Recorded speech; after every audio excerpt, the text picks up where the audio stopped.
This is palada and pal kolkata payasam. For the payasam, I already had a ready-made mix. It's not a marketing video. It's one of the ready-made mixes we find here in UAE. For people watching from UAE, Nestola, this was the only brand that I was able to find for ready-made payasams. But இதில் twist என்னென்னா அவங்க கொடுத்த mix வந்து 1.5 லிட்டருக்கான mix. So நான் வந்து barely 200 ml milk தான் எடுத்துருந்தேன் பாயசத்துக்கு. சாரி 400 ml எடுத்துருந்தேன், like 2 glasses of milk.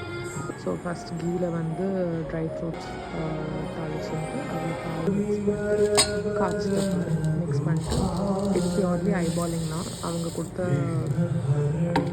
மிக்ஸில் sugar and cashews and அந்த கோதுமை மாவில் செஞ்ச அந்த அடை இருந்தது. ஸோ பேக்கெட்லேருந்து கொட்டினது கொஞ்சம் சுகர் தான் வந்துட்டு. அதுக்கப்புறம் அந்த அடையை தேடி ஸ்பூனால் எடுத்து போட்டிருந்தேன்.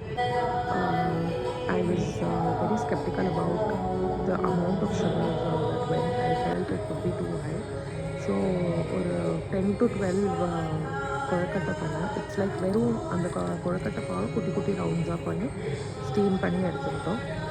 அந்த ஸ்டீம் பண்ணி எடுத்துட்ட பால்ஸை இதில் போட்டேன். அப்படியே டைரெக்டாக போட்டு ஸ்டீம் பண்ணுவாங்க ஆக்சுவலாக ஆத்தென்டிக்காக பண்ணுவாங்க. But it will take a lot of time.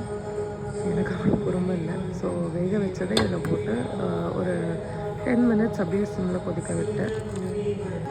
நல்ல திக் கன்சிஸ்டன்சியோடு நல்லா கிடச்சிருந்தது பால் பாயசம். எக்ஸைட்டடாக எங்கள் அம்மாட்ட சொல்லிட்டு இருந்தேன் வீடியோவில்.